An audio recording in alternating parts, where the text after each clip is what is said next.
자, 지난 4월에 전해드렸던 사건입니다. 20대 남성이 70대 노인을 엘리베이터 앞에서 무자비하게 폭행한 사건. 자, 1심 판결이 나왔는데 사건 당시 상황부터 좀 정리를 해볼까요? 예, 말씀하신 대로 4월 22일 오후 3시 자신이 거주하는 아파트 1층 엘리베이터 안에서 이 20대 남성이 70대의 노인을 무차별로 폭행을 합니다. 이 남성이요, 덩치가 좋았어요. 190cm에 달하는 큰 키에 건장한 체격을 가진 20대 가해자였는데 와, 때리면서도 폭행 당시 주변에 있던 사람들이 또 만류를 합니다. 그만해, 그만해.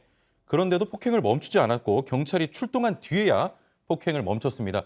자, 얼마나 좀 심하게 때렸는지 이 피해자는 안구가 함몰이 됐고요. 얼굴과 팔 등이 골절되는 등 전치 12주의 상해를 입었습니다. 지금 폭행이 일어난 지 4개월이 됐는데 여전히 지금 치료를 받고 있습니다. 이 70대 피해자가 저희가 그때 소개해드렸을 때 기억이 나는데 그 자기 아들 내외에 아이를 돌봐주기 위해서 평일날 그 아들 집을 찾았다가 이런 변을 당했다는 그랬던 맞습니다. 거잖아요. 네. 근데 그때 왜 그랬을까? 그때 저희가 소개하기로는 뭐 눈을 마주쳐서 뭐 네. 기분이 나빴다 뭐 이랬던 건데 네. 그 뒤로 뭐 더 나온 게 있습니까? 네, 재판 과정에서 어떤 이유였는지가 자세히 알려졌습니다. 그러니까 눈을 마주친 건 맞았는데요. 알고 보니까 이 엘리베이터에서 논이 타고 내렸습니다. 그리고 엘리베이터 앞에 이제 엘리베이터를 타려고 이 남성이 기다리고 있던 상황이었는데요. 이 노인분이 먼저 눈을 마주치니까 이런 말을 하셨다고 합니다. 뭘 쳐다보느냐라는 말을 한 후에 이 남성 옆으로 지나가서 이제 현관으로 지나갔는데 그때 이 남성이 이 노인을 계속 쳐다보더니 다시 뒤로 돌아서 노인을 현관까지 따라가서 무차별 폭행을 시작했다고 합니다. 그래서 왜 그랬냐고 물어보니까 무의식적으로 피해자를 쳐다본 건데 뭘 보냐고 역정을 내니까 내가 우발적으로 그랬다 이렇게 주장을 했습니다.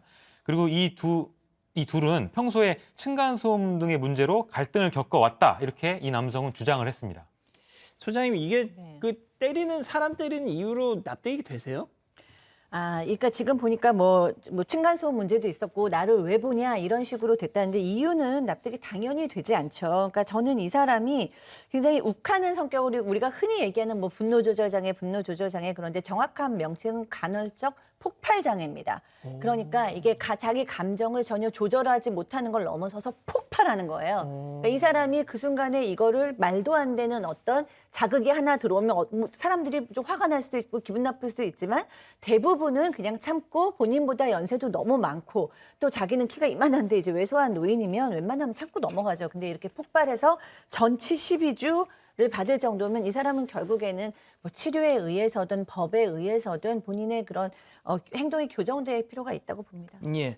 변호사님 이게 처음에는 상해 혐의로 입건이 됐었는데 재판에는 살인미수 혐의로 넘어갔어요. 경찰이 처음에는 상해로 수사를 했었는데 이게 이 수사 과정의 진단이라든지 이런 것들이 보니까 너무 피해자의 상태가 위중하지 않습니까? 그래서 이거를 살인미수로 혐의를 변경을 했고 검찰에서도 경찰의 의견을 그대로 수용을 해서 살인미수로 넘겼습니다. 재판에. 이제 검찰의 근거는 뭐였냐면 조금 전에 층간소음 얘기를 했잖아요. 그 평소의 불만 이게 누적돼 있는 상황에서의 이 행동으로 이어진 것이다라는 게 이 검찰의 좀 근거였습니다. 아, 그렇군요. 자, 그럼 여기서 이번 재판 체크포인트 짚어보죠. 살인 고의 증명 안 돼? 재판부가 이렇게 판단을 했다는 건가요? 예, 예. 살인 미수는 인정을 안 했고요. 상해죄만 인정을 한 겁니다. 자, 그러니까 노인을 때리고 사람이 만류해도 계속 때리고 약한 부위 계속 때리고 그런 부분으로 볼 때 살인에 대한 의심은 좀 든다. 자, 그런데 검사가 제출한 증거만으로는 이 상해의 고의를 넘어서 피해자를 살해하려는 고의가 없었다고 고의가 있었다는 점이 좀 밝히기 어렵다. 뭐 이렇게 판단한 겁니다. 그러니까 의심은 드는데 증거가 좀 없다. 이렇게 판단을 한 겁니다. 아니, 양 변호사님이 평소 사건 현장 나오셔가지고 항상 하시는 말씀이 어디를 때리는지가 되게 중요하다. 네. 근데 지금 이 20대 청년이 이 어르신 얼굴을 밟고 얼굴을 찼어요. 이러면 이거 살인 이거 아니에요, 이거? 이제 일반적인 감정으로는 그렇게 생각할 수도 있고 분명히 그런 부분을 검찰에서도 봤기 때문에 검찰에서는 살인미수를 네. 적용했는데 법원에서 봤던 부분은 뭐가 있냐면 그래서 의심은 했어요. 근데 좀 더 내밀어 본 게 평소 불만이 있었다고는 인정을 하는데 평소 불만과 당시의 사건과에 이어져 있다라고 법원은 보지 않은 것입니다. 그러니까 정말 우발적인 폭행이었다는 거고 지금 말씀하신 것처럼 머리 부분 정말 신체 중요한 부분인데 예. 이 병원에 옮겼을 때부터 위중한 상태는 다행히 아니었다라는 겁니다. 그러니까 그 목숨을 잃을 정도의 폭행이 있었다 이렇게 보진 않았던 거고, 그리고 그 과정에서 이 폭행하는 과정에서 해치겠다, 그러니까 정확히 죽이겠다는 식의 말도 했었지만 이미 목격자가 있고 제지하는 과정에서 감정적으로 뱉은 거지 실제로 그걸 실행에 옮기려는 의사가 있었다고 보지는 않은 거예요. 아, 그러니까 조금 뭐 더 죽여버리겠어 뭐 이런 말이 네, 그렇죠. 그게 이미 목격자들이 있고 목격자들이 뜯어 말리는 과정에서 나 뭐 이렇게 뭐 죽일 거야 이런 식의 얘기였기 때문에 실제로 이 생명을 뺐을 그런 생각은 아니었다 이렇게 본 겁니다. 송 기자, 그러면 이 형량하고 네. 양형 이유도 좀 짚어 주시죠. 네, 일단 저희가 얘기한 대로 지금 살인 미수 혐의는 인정되지 않았기 때문에 상해 혐의만 유죄로 인정해서 징역 3년이 나왔습니다. 3년. 아. 네, 뭐 재판부가 지금 죄질이 극히 불량하다, 또 피고인을 엄벌할 필요가 있다라고 설명을 하긴 했지만 상해 혐의만 인정된 것이기 때문에 징역 3년이 나왔습니다. 자, 최영준 리포터, 지금 피해자랑 합의는 됐어요?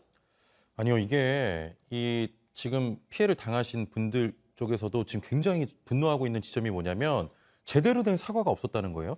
이게 20대 남성 그 가해자는 지난 결심 공판에서 당시 저를 향한 피해자의 발언에 화가 나 우발적으로 때렸는데 부족한 판단력과 잘못된 행동으로 피해를 당한 피해자와 가족분께 죄송하다고 말했습니다. 자, 그리고 다시 돌아갈 수 있는 기회를 준다면 바르고 성실하게 살아보겠다고 했는데요. 자, 이러자 공판에 참석한 그 피해자 측 변호인이 재판 말미에 발언권을 얻습니다. 자, 법정에서는 반성한다고 하지만 가해자 측의 고압적인 태도 때문에 합의가 되지 않았다 이렇게 밝혔는데요. 자, 아울러서요, 이 가해자 부친은요, 언론 인터뷰를 저지하면서 오히려 명예훼손으로 법적 책임을 묻겠다고 이렇게 협박을 했다는 겁니다. 자, 현재 김 씨 부친은 공무원인 것으로 알려졌습니다. 양 변호사님, 좀 어떻게 보셨어요? 지금 저 가해자 측의 저런 태도나 반응. 저 태도로 봤었을 때는 정말 아까 이제 우리 박 소장님이 훨씬 전문가시지만 심리적으로 이게 뭐 폭발 장애가 있는 건지 아니면 원래 어떻게 보면 좀 잘못된 자세랄까 그런 태도를 가지고 있는지 저는 후자 쪽에 오히려 더 무게를 두고 싶어요. 야, 이거 좀 뭐죠 도대체 이게? 알겠습니다. 첫 번째 재판 이렇게 마무리하고요.